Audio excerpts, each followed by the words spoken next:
Buenos días, queridos hermanos. Hoy tenemos el gozo, el placer, el gusto de poder celebrar junto con los cristianos de todo el mundo. Cuando decimos cristianos no estamos pensando en denominaciones, en etiquetas, sino en cristianos, personas que han sido comprados por la sangre de Cristo, que han confesado fe en Él como su Señor y Salvador, celebrando justamente la resurrección de nuestro Señor Jesús. Así que tenemos este gusto, este gozo de poder estar congregados aquí, pero entender que el pueblo de Dios trasciende esta realidad que estamos viviendo nosotros aquí. Es mucho mayor. Pensar que en distintas partes del mundo hay personas congregadas como nosotros, celebrando al Señor. Recuerdo haber dicho en varias oportunidades cuando estaba de pastor ahí en mi congregación en Francia, pensemos, decía lo mismo pero al revés, pensemos que en distintas partes del mundo, por ejemplo en Chile, personas que están congregadas celebrando la gloria de Cristo, el hecho que Él se levantó de la muerte. Y eso también nos hace entender que el pueblo del Señor se extiende por toda la tierra.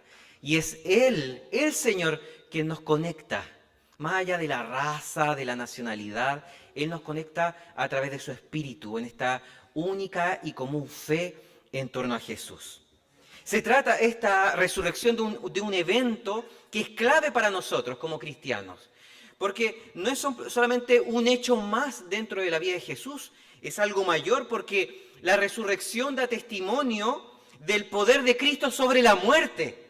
No es simplemente que Él fue a Galilea, hizo tal cosa, no, es algo que trasciende la existencia, la vida, porque vemos que ahí que Él se levantó glorioso de la tumba.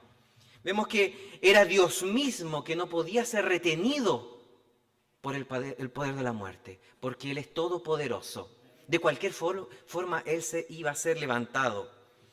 Que Él tuvo la victoria, vemos en esto, Él tuvo la victoria aplastando la cabeza de Satanás, una profecía que ya había sido dada muchos siglos antes en Génesis 3:15. Estamos hablando de muchos siglos antes, en el jardín del Edén. Ya Adán y Eva ya habían recibido esta profecía, que un día vendría la simiente de la mujer, Jesucristo, y aplastaría la cabeza de Satanás. Y aquí lo vemos ya concretándose. Esto que fue anunciado tanto tiempo antes, ya era una realidad aquí. Y el pasaje de esta mañana se encuentra en el Evangelio de Marcos, que fue escrito poco antes del año 70 después de Cristo, ya casi llegando al año 70.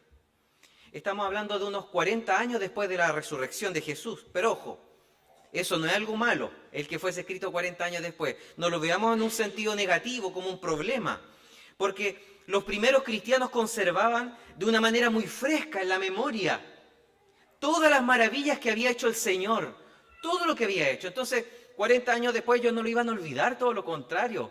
Para ellos era algo muy latente, muy palpable. Era como si hubiese ocurrido ayer.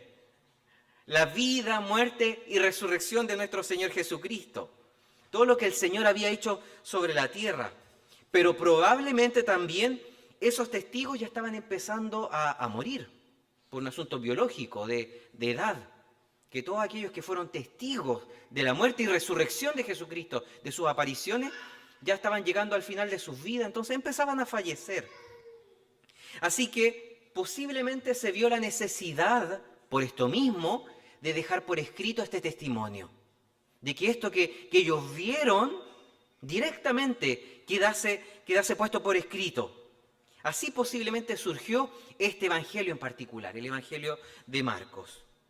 Y lo que relata este pasaje es fundamental para el pueblo de Dios. Era, como les decía, necesario que se pudiese conservar y transmitir esta verdad. El mismo Señor dice, vayan y prediquen. Estamos hablando de una verdad que no debe ser contenida o guardada, debe ser comunicada, debe ser transmitida. Y por eso lo necesario que quedase aquí, porque se trata del contenido, cuyo contenido de esta verdad del Evangelio es central para la fe cristiana. Central. Estamos hablando de algo, de la resurrección, que era tan importante para los primeros cristianos que buscaron consignarlo de la manera más precisa, que quedara por escrito de la manera más exacta posible, con información muy concreta. Vean cómo comienza esta porción de las Escrituras. Dice, al inicio, el capítulo 16 dice, cuando pasó el día de reposo, María Magdalena, María la madre de Jacobo y Salomé compraron especias aromáticas para ir a ungirle, y muy de mañana, el primer día de la semana, vinieron al sepulcro ya salido el sol. Fíjense, si ustedes ven esos primeros versículos al inicio, el nivel de detalle que entrega la narración. ¿Cuán detallista es Marcos aquí? ¿Cuán preciso es lo que está? Empieza a nombrar personas. Nombra personas, dice qué estaban haciendo, qué habían comprado, por qué estaban yendo. Es evidente aquí que Marcos quería mostrar que se trataba de un hecho histórico, real, al punto de presentar quiénes fueron a la tumba, con nombre, quiénes fueron, por qué lo hicieron, qué llevaban y en qué momento del día ocurrió. Lo que hace Marcos aquí es muy similar a la estrategia de cualquier relato que busca convencer sobre la veracidad, qué tan real son los hechos que se están contando. Mientras más detalles se entregan, más se busca demostrar que lo que se está presentando es real, es algo concreto. Es como cuando uno quiere contarle una historia a alguien, algo que realmente ocurrió. Uno trata de darle un nivel de detalle bastante grande. Y uno va a decir, sí, estaba presente tal y tal persona, fue tal día, en tal parte, porque uno quiere demostrar que es algo verdadero. Probablemente esa era la intención de Marcos aquí al comenzar de esta forma. Además, al dar los nombres de las mujeres que fueron a la tumba, está indicando algo así como, ellas son las testigos. Les pueden preguntar, ahí están sus nombres. Ellas vieron esto. Ellas pueden dar fe que lo que se está contando aquí es verdad. ¿Y qué fue lo que ocurrió con estas mujeres? Encontraron la tumba vacía. Vacía, es decir, había un hombre sentado, se encontraron con un hombre sentado adentro, dice, de túnicas blancas, pero Jesús no estaba allí. A eso nos referimos con tumba vacía. El Señor, cuyo cadáver había sido dejado ahí unos días antes, ya no estaba. Solamente se encontraron con otra persona. ¿Y qué dijo esa otra persona, ese joven? Tal como dice el relato. No os asustéis, porque ellos tuvieron miedo. Imagínense, van a buscar, a echarle perfume a un cadáver y no se encuentran ese cuerpo. Y se encuentra otra persona. Claramente eso da terror. Yo creo que a cualquiera de nosotros nos daría miedo, algo así. Así que esta persona les dice, no os asustéis. Buscáis a Jesús Nazareno, el que fue crucificado. Ha resucitado. Aquí ya vemos el primer testimonio de este hombre diciendo, ha resucitado, no está aquí. Mirad el lugar en donde le pusieron. Fíjense, donde fue dejado, ya no se encuentra. Ya no se encuentra. Hermanos, ellas, estas mujeres que son mencionadas aquí, no fueron a ese lugar con una predisposición a encontrar la tumba vacía. O una predisposición a sugestionarse o a imaginarse cosas. Para nada. El pasaje es claro cuando comienza señalando que ellas fueron con perfume porque ellas estaban convencidas que iban a encontrar un cadáver. Por eso llevaron ese perfume, para limpiar el cuerpo. Ellas no iban con otra idea. Entonces ahora no nos podría decir a que no, que ellas trataron de convencerse que la tumba estaba vacía. No. Todo lo contrario, ellas iban a hacer el rito que correspondía. No pensaban que iba a haber algo totalmente fuera de la lógica que iba a ocurrir ahí. Iban a ungir un cadáver, porque ellas creían que efectivamente seguía muerto ahí, como cualquier persona en ese momento lo pensaba. Así que debe haber sido una sorpresa total. Imagínense cuán sorprendente tiene que haber sido para ellas el haberse encontrado con la tumba sin el cuerpo del Señor. Cuán impactante.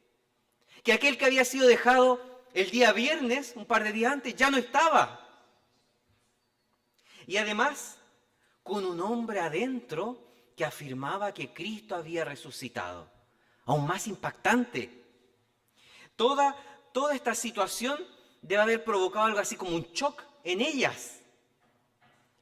Si incluso el texto bíblico dice, como ya lo mencioné, que ellas se espantaron, tuvieron terror cuando vieron al hombre que estaba sentado adentro y sin Jesús en el lugar que fue dejado.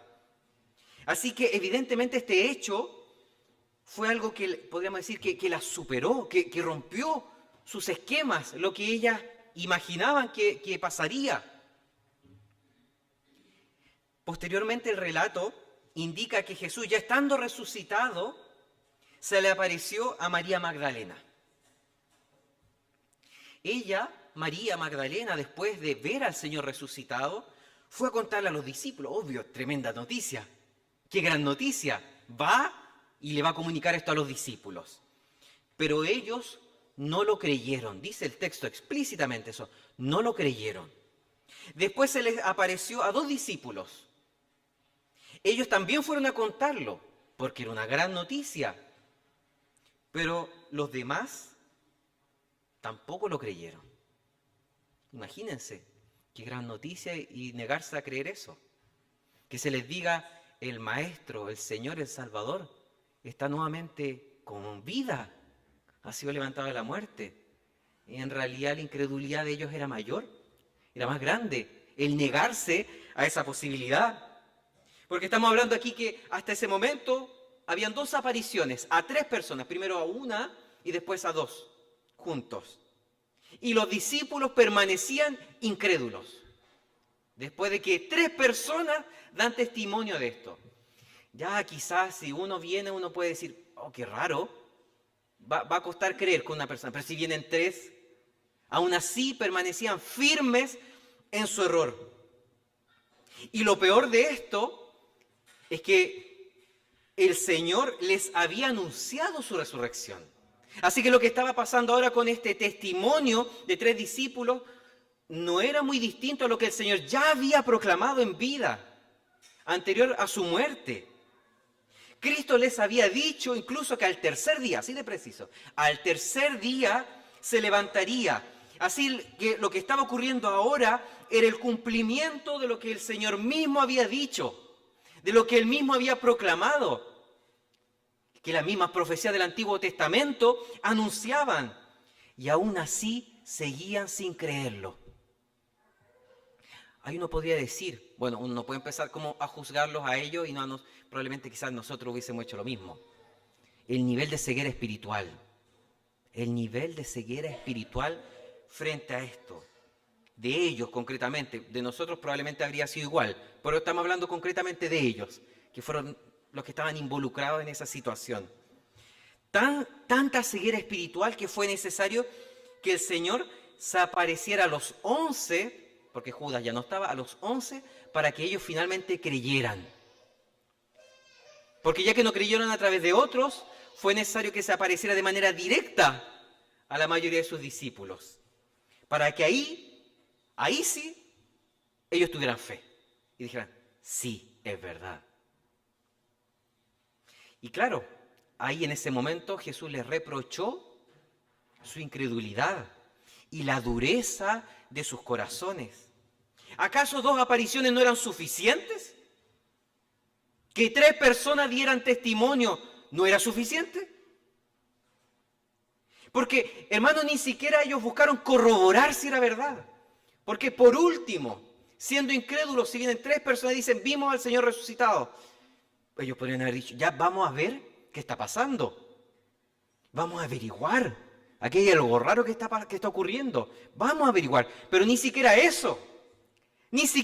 Simplemente no lo creyeron. Podrían haber tenido, aunque fuese una mínima esperanza, que aquello que se les estaba contando fuese cierto. Pero no. Se quedaron ahí sin creer. La verdad, yo personalmente me los imagino a esos 11 discípulos escuchando esta noticia y quedándose de brazos cruzados. Esa es la impresión que da cuando uno lee el texto. Es como que escuchan, vienen 3 personas a contar esto y se quedan ahí con los brazos cruzados, sin hacer nada, sin creer, incrédulos, totalmente escépticos. ¿Era demasiado increíble para ser cierto, acaso? Bueno, al menos tendrían que haber intentado averiguar, como recién decía. Tratar de saber un poco más. Pero ni siquiera lo hicieron. Permanecieron ciegos y cerrados ante cualquier posibilidad de que la resurrección fuese verdad. De que efectivamente el testimonio que estaban dando estas tres personas fuese cierto. Así que Jesús los confrontó por la dureza de sus corazones. Y Jesús los confrontó con razón, con toda la razón. ¿Cómo tan duros? Ahí uno podría decir, nosotros, ¿cómo somos tan duros también? El pecado. Claro, pero tampoco hay que justificarse y escudarse detrás del pecado.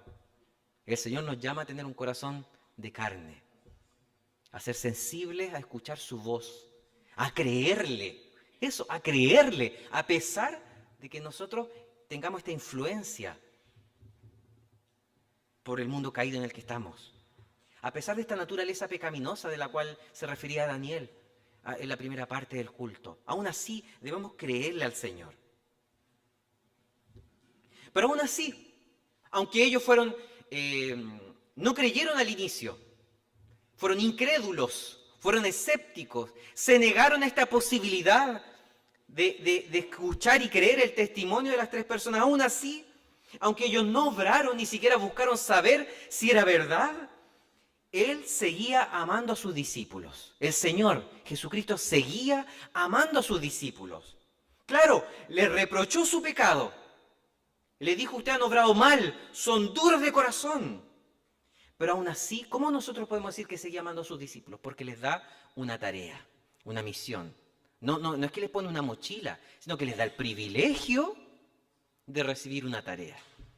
Esta misión, que vemos también en los últimos versículos de este pasaje, cuando les dice, id por el mundo entero y predicad el evangelio a toda criatura. El que creyere y fuere bautizado será salvo, mas el que no creyere será condenado. Y qué hermoso es esto, hermanos, qué gozoso, porque frente a la actitud de los discípulos, que fueron incrédulos, que se negaron a confiar en el Señor, que no creyeron en estas apariciones, aún así, el Señor los reprende, pero no los desecha. Podríamos decir que los reta, los sacude, pero no los desecha, no los deja de lado. El Señor no se queda molesto. Sí, les dice la verdad. ¿Por qué no creyeron? Pero no se queda molesto. No los descarta de su plan. No los abandona. Porque aquí, como les decía, vemos que les da una tarea. Que también dije, no era una carga, no era una mochila que estaba poniendo sobre ellos. Todo lo contrario, un inmenso privilegio. Un regalo. Predicar es un regalo, predicar el evangelio a toda criatura, para salvación, dice el pasaje, o muestra el pasaje, para salvación o condenación. Y este pasaje, este texto bíblico nos presenta una verdad tremenda. Y aquí quiero que podamos poner la mirada en esto, hermanos. ¿Y por qué la perícopa, el texto de esta mañana abarca los 20 versículos? Porque la misión es consecuencia de la resurrección de Jesús. Nosotros vemos que la primera mitad se presenta la resurrección y la segunda mitad, misión. Uno podría decir, ya, pero ¿cuál es la relación? Bueno, tiene toda la relación del mundo. Justamente porque existe resurrección, es que inmediatamente después existe misión. En eso consiste la misión, en testificar de la muerte y resurrección. Era el resultado natural. Podríamos decir de otro modo que la resurrección tiene una conexión directa con la proclamación de las buenas nuevas de salvación. Quisiera reiterar lo que dicen los versículos 15 y 16. Id por todo el mundo y predicad el evangelio a toda criatura. El que creyere y fuere bautizado será salvo, mas el que no creyere será condenado. Así que esta misión que el Señor le estaba dando a estos discípulos incrédulos, de poca fe, podríamos decir, que no estuvieron a la altura de las circunstancias en ese momento, consistía en anunciar una buena noticia, que Dios mismo vino al mundo para reconciliarnos con Él, que Dios vino al mundo y vino a nuestro encuentro para restablecer esta relación que estaba rota entre nosotros y Él. Y que concretamente, porque puede sonar muy abstracto, muy filosófico, pero concretamente vino en la persona de Jesús, vino en la persona de Jesucristo, que murió de forma terriblemente injusta, de forma muy injusta, y que 3 días después resucitó. No como un recuerdo, no resucitó espiritualmente, o en la memoria de los discípulos, sino que resucitó físicamente, algo que rompe toda lógica. Y eso es lo que celebramos hoy, que un ser humano que había fallecido resucita 3 días después. Porque si bien es cierto, era totalmente ser humano, también era totalmente Dios. Y eso, les aseguro, hermano, que es muy distinto, es radicalmente distinto a lo que les va a decir cualquier religión, cualquier espiritualidad, cualquier método, estrategia para alcanzar el gozo, la felicidad en este mundo. Esta verdad de Dios mismo encarnándose, muriendo y resucitando, es totalmente distinto a lo que vamos a escuchar en cualquier parte. Y esa es la centralidad y la especificidad de la fe cristiana, que resucitó en carne y que resucitó, como vemos también en los pasajes de las apariciones, con un cuerpo glorificado. Claro, era un cuerpo, pero no exactamente el mismo cuerpo con el que murió, sino que estaba en un estado de gloria. De gloria. Por eso después dice a uno de sus discípulos, no me toquen todavía. Aunque a otro le dice que sí, pero a una de ellas le dice, no me toquen, ¿ya? Porque estaba con un cuerpo de gloria. Y este pasaje, como les decía, tan extenso, donde vemos resurrección y al mismo tiempo gran comisión, como un todo, eso es lo importante, como un todo, una unidad, nos lleva a comprender que a pesar de las circunstancias, hermanos, a pesar de las dificultades de la vida, a pesar de los dolores que absolutamente todos los que estamos presentes aquí atravesamos, Dios, a nosotros que nos ha adoptado como sus hijos, nos ama de manera incondicional. Nos ama de manera incondicional y nos otorga el bendito regalo de vivir en una relación con Él. Y eso lo cambia todo. Que a pesar de los sufrimientos, a pesar de todo lo que podamos vivir, Dios extiende su amor, su misericordia hacia nosotros. Y no por un precio que nosotros tengamos que pagar, sino que Cristo pagó en la cruz. Por eso es una gracia cara. Y ahí, como decía Bonhoeffer, hacía la contraposición entre gracia cara y gracia barata. La gracia barata es como uno dice, ya Dios me ama, hago lo que quiero. No, es una gracia cara. Porque si bien es cierto, nosotros no pagamos la salvación, Cristo sí la pagó. Cristo sí tuvo que morir para rescatarnos, para reconciliarnos con el Padre Celestial. Pero claro, pagó un precio que era necesario que Dios mismo lo pagara.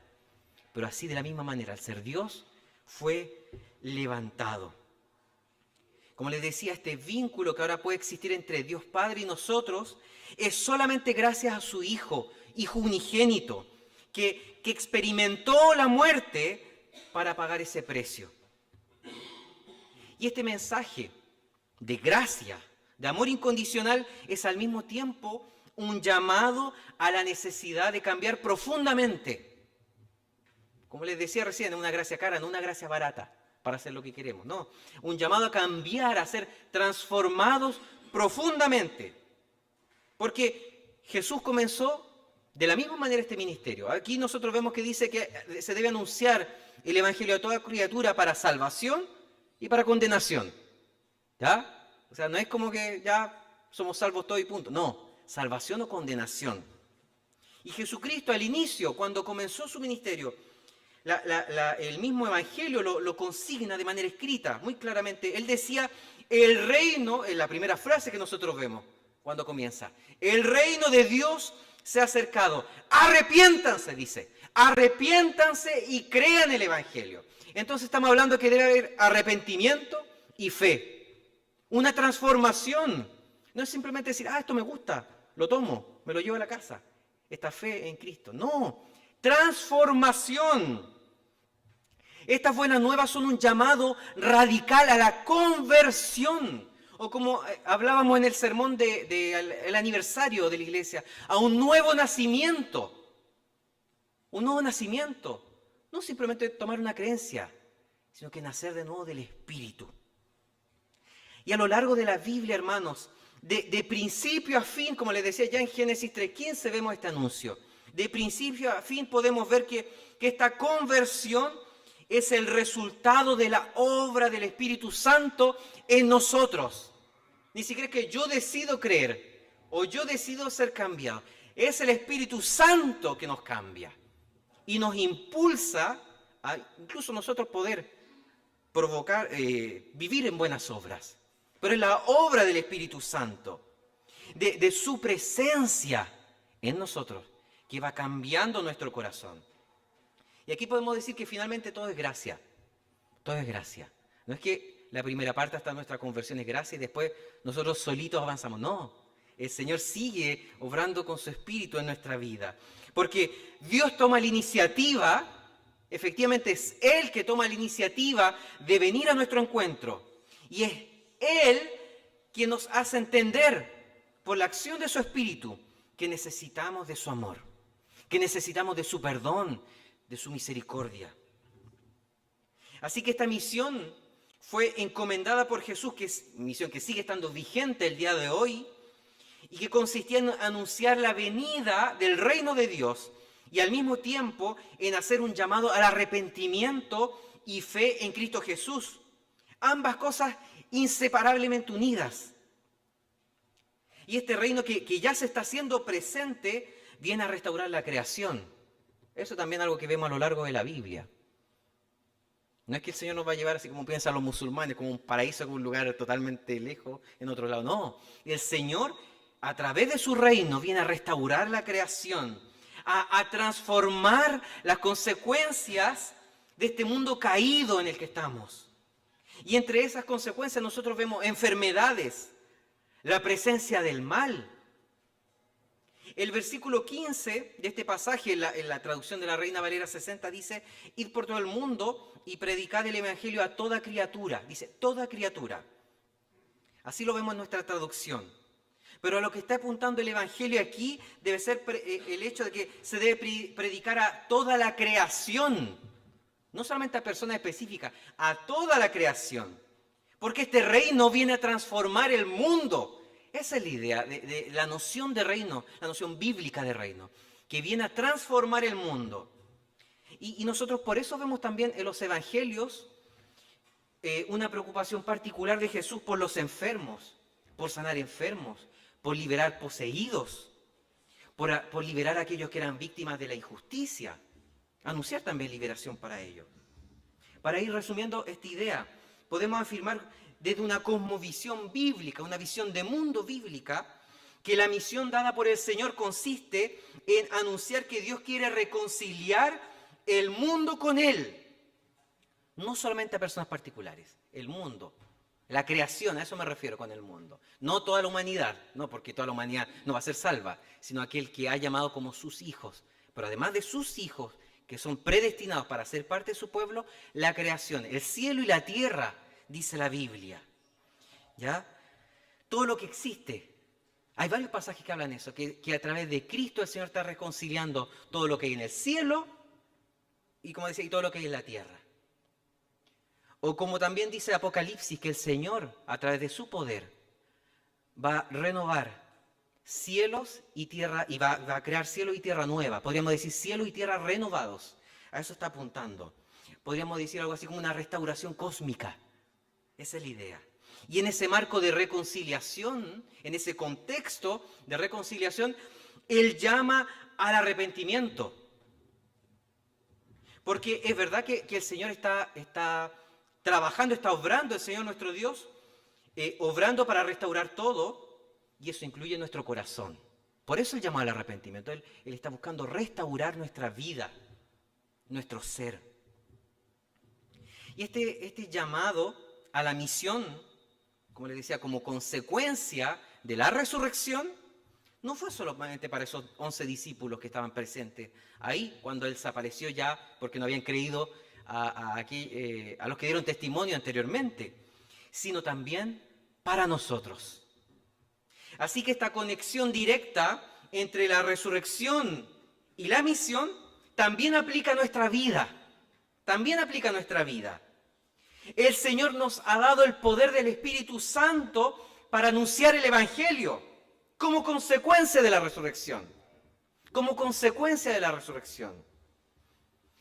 Porque por lo general, hermanos, si nosotros recibimos, yo creo que a la mayoría nos pasa acá, si recibimos una buena noticia, queremos contarla. Que obvio vamos a querer contar una buena noticia.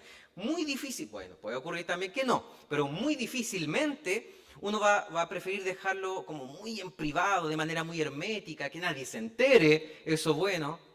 Todo lo contrario, eso sería muy raro, querer mantenerlo demasiado en privado. Sería muy extraño. Uno quiere gritárselo a los cuatro vientos, si es algo bueno que llega a nuestra vida. Y esa fue la reacción de los discípulos. Y lo que nosotros ya vemos después en el libro de Hechos, como consecuencia de las apariciones de Jesús. Ellos quisieron decírselo a todo el mundo. Fueron ya ahí, estando convencidos por el poder del Espíritu Santo, fueron y lo proclamaron en todas partes. Así que la gran comisión no consiste, hermano, no se trata de anunciar simplemente un conjunto de creencias y de convencer a los que escuchan. Tampoco se trata de hacerle propaganda a nuestra iglesia. No hacer propaganda a nuestra iglesia. Háganse presbiterianos. Queremos tener más miembros de la primera. Bueno, sí, es verdad, queremos tener más miembros, pero no es ese el corazón de la misión. No es el corazón, no es lo central, no es lo esencial. No pasa por ahí. La misión consiste en dar testimonio, testificar. Cristo mismo dijo, sean testigos. Testificar de la muerte y la resurrección de Cristo. Si entendemos esto, que en eso consiste la misión, que ese es el corazón de esta gran comisión, entonces estaremos cumpliendo de manera fiel el llamado del Señor, de acuerdo con su propósito. Estaremos pensando menos en cuánto crecemos como institución y estaremos pensando mejor en cómo podemos trabajar para la extensión de su reino, para llevar adelante este llamado que Él nos ha hecho. Y como les decía, este regalo que es invitarnos a anunciar las buenas nuevas de salvación. Incluso, como no se trata de hacerle propaganda a la iglesia, también podemos decir que la misión no nos pertenece como iglesia. No es un proyecto más en la vida de la iglesia. No es un departamento que se suma al departamento de señoras, de jóvenes, de varones. No, tampoco. La misión es del Señor. A Él le pertenece. Es la misión de Dios. Y Él nos invita. Por eso les decía que es un regalo, un privilegio. Él nos invita. Él nos llama a sumarnos. Él nos da el privilegio de poder ser parte, de poder unirnos a lo que Él ya está haciendo. Ni siquiera que nos está esperando a nosotros para sumarnos. No, Él ya comenzó desde la eternidad a llevar adelante esta misión. Y nosotros tenemos la posibilidad de ir sumándonos en el camino. De ir sumándonos en el camino. Es lo mismo si nosotros tenemos la posibilidad de plantar nuevas iglesias. No es que ahí va a comenzar la misión en ese lugar. El Señor ya está trabajando en ese lugar.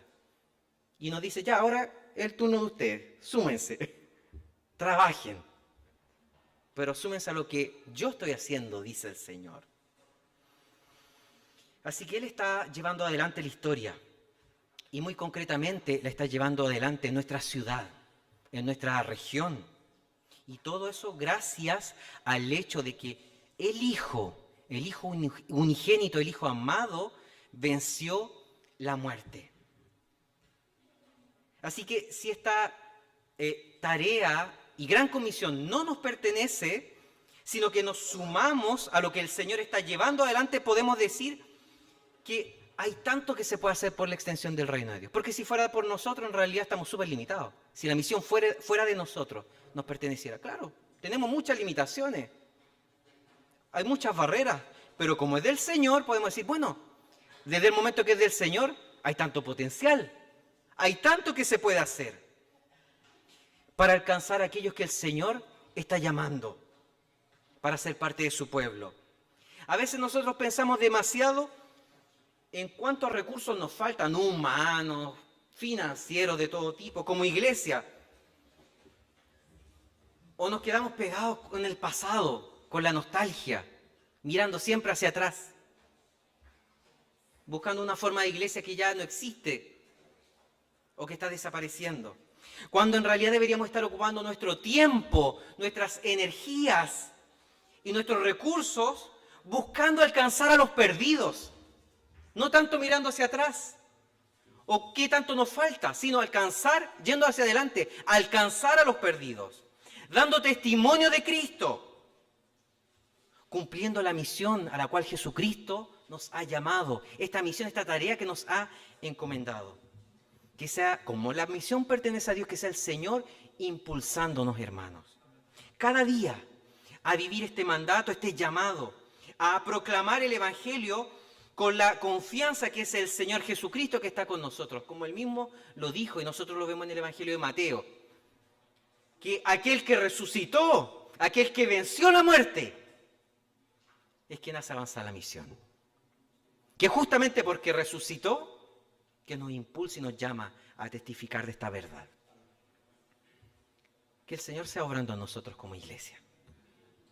Y gocémonos en este día. Deberíamos gozarnos todos los domingos, de hecho, en la resurrección de nuestro Señor Jesucristo.